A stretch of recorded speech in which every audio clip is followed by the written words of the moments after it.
Hayward goes to the post, turns to the baseline, cut off. Take your time. Now he's double teamed. He swirls out of the double team. Cross court pass to Cantor. Catch and shoot 18-footer is good. And his Cantor's got himself 17 tonight. And the Jazz are within 2. That was from the Clippers game in December. The random highlight series continues. Welcome to Tip Off. I'm David Locke. I don't know what we're talking about today. I'm a mess. Pow!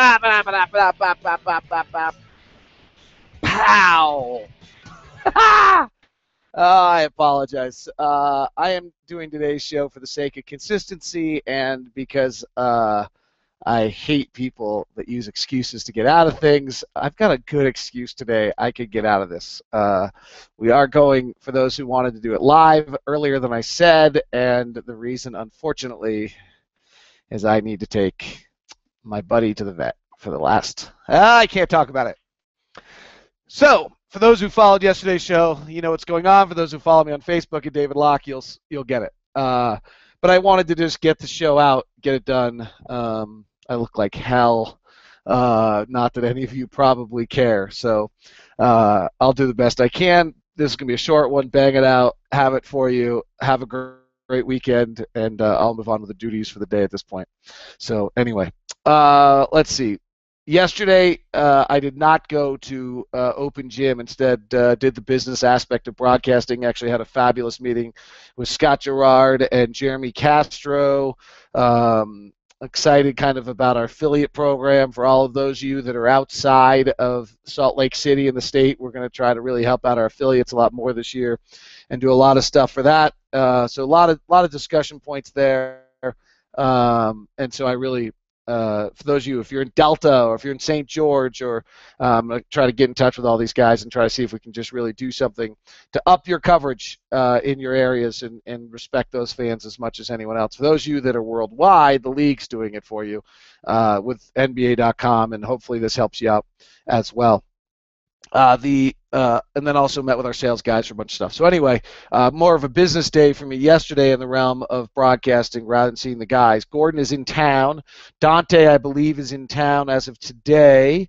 Brock Modem, I believe, is in town as of today. Rudy Gobert, I believe, is in town this weekend. So I think by this weekend, every single guy is in town. Now, there might be some, like Steve Novak, who's moving a family that's got to get the family out here in the last stages of it, but I believe that every single guy will be in town. This has been a really productive, good month for the Jazz and for Quinn. And we talked a lot about Quinn. If you didn't hear yesterday's podcast, I thought it was interesting. Somebody on my Twitter, I haven't, it's not October 1st yet. I still have my notifications up. October 1st, I get rid of all of them until we go back to the season. Once we're in the season, I can't read what people have to say. I'm on a blocking I've blocked like 15 people. I haven't blocked 15 people in my life. Like the last 2 weeks, I've blocked like 15 people. I mean, it's crazy. I just don't get people. I shared yesterday about the guy, but I don't get it. So anyway, how does blocking work, by the way? Tell me that it means they can never see anything I ever tweet. Is that how it works? Because that's what I'd like. I'd like these beep-de-beeps to lose the access to the information. I'm guessing that in this world, it just means I don't have to see their vile crap. I'm in such a good mood. I got to be careful today. I'm guessing it doesn't work that way. It'd be nice, though, wouldn't it? I guess, yeah, I'm an egotist. I think I give out worthwhile information. Probably not my whole thing on baseball and how to change it, though I'm right. But I'd love it if these negative, inappropriate, what I called them yesterday, asswipes, couldn't see my information anymore. That'd be awesome. Is that how it works? If I block someone, can they never see my stuff again? I'd love that. Yeah, that's arrogant and egotistical of me. I'd love it. I'll stick on that arrogance and that egotism. I put out stuff that's worthwhile if you're a Jazz fan.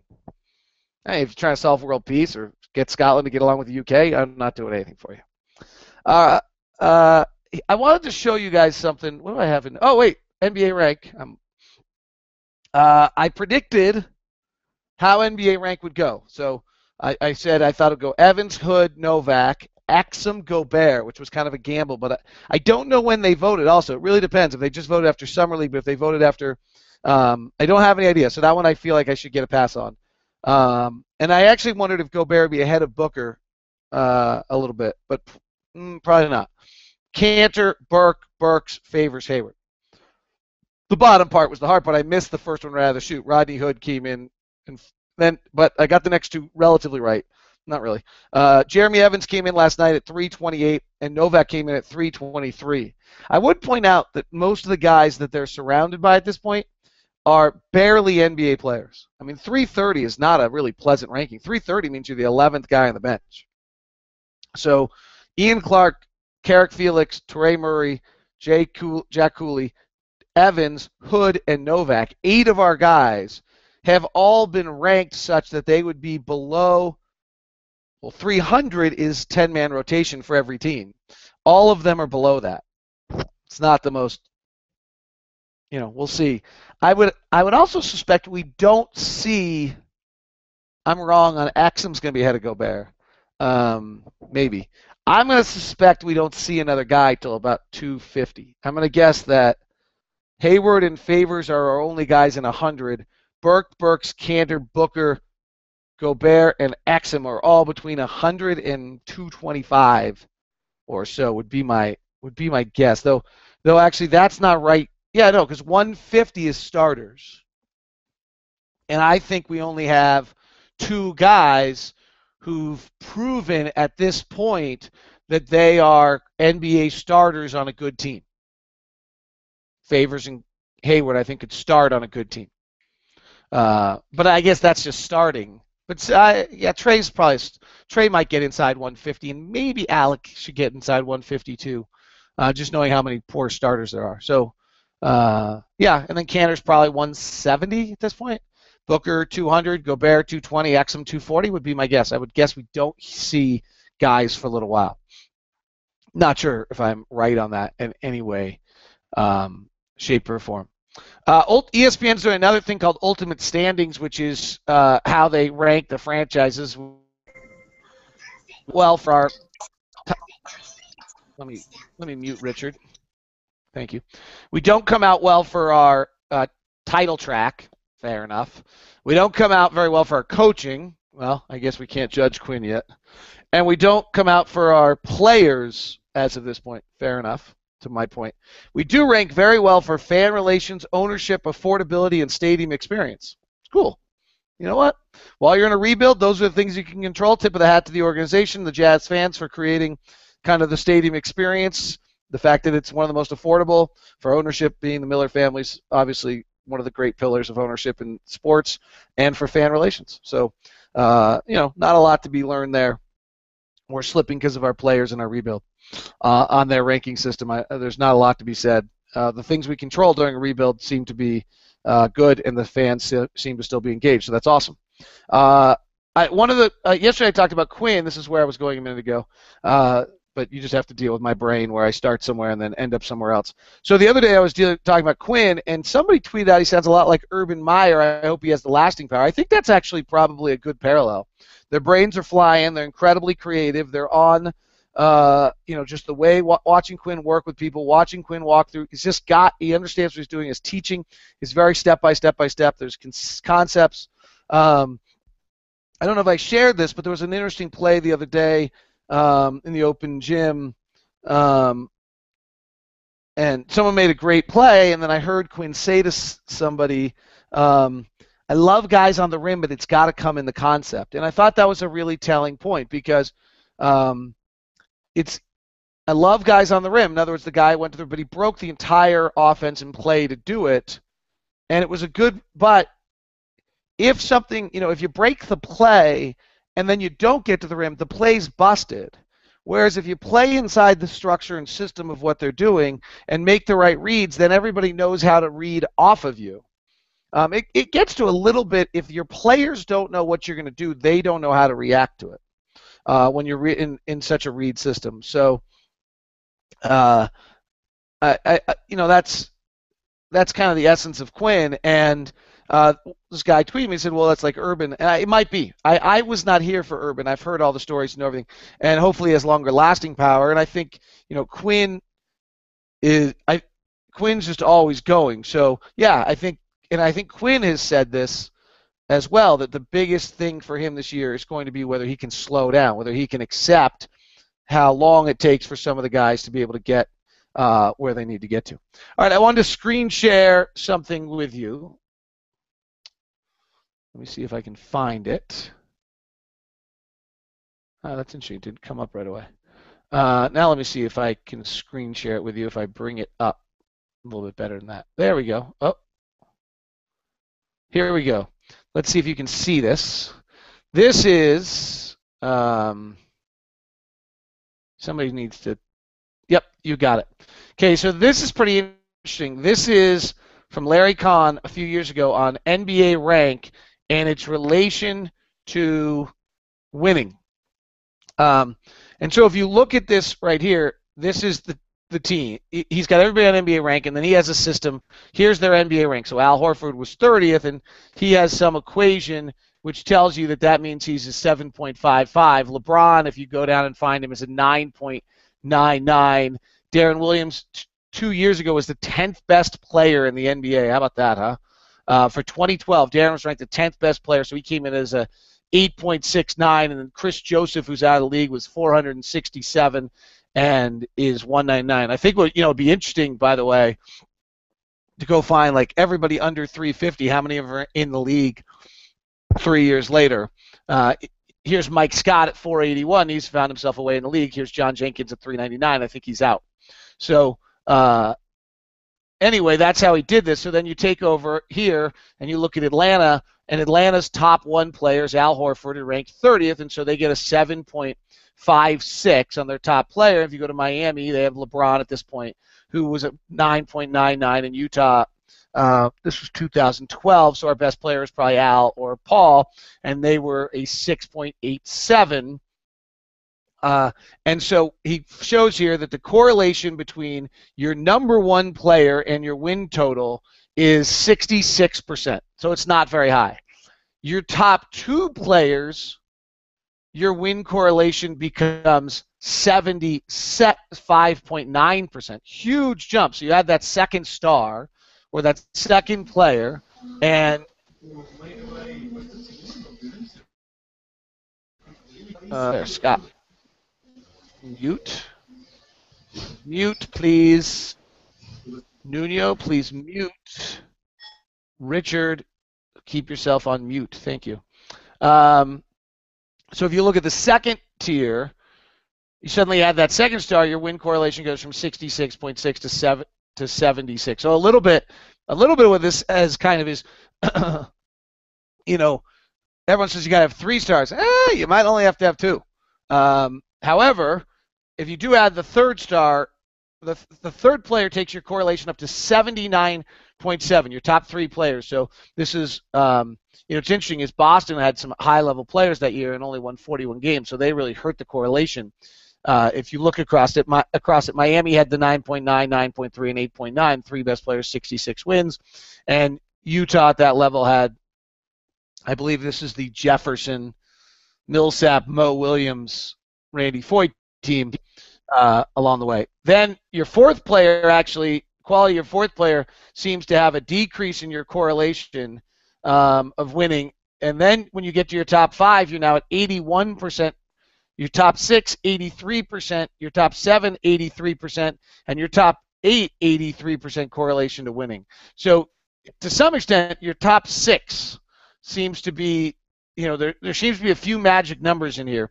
Frankly, your top 2 and how special your top 2 are, and then some depth. Then your top 6 leads to an 83% correlation to winning along the way. Also would tell you that all of the talent, how you almost no correlation between winning and how good your 11th and 12th guys are, right? It's just irrelevant to some extent.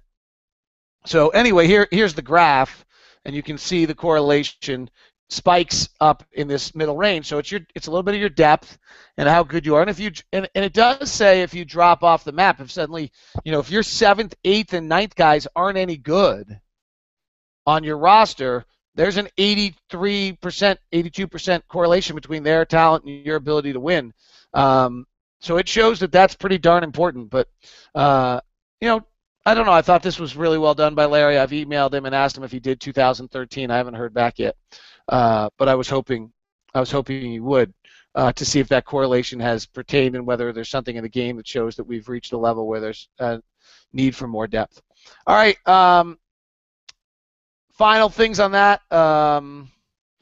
Timberwolves announced they'll be holding a Midnight Madness-style scrimmage on the eve of preseason at University campus near Minneapolis, taking the page out of a college textbook. The event will feature dunk contests between Wiggins, Levine, and Glenn Robinson. That might be worth going just to see that. The event will go down September 29th. Will be aired on NBA TV.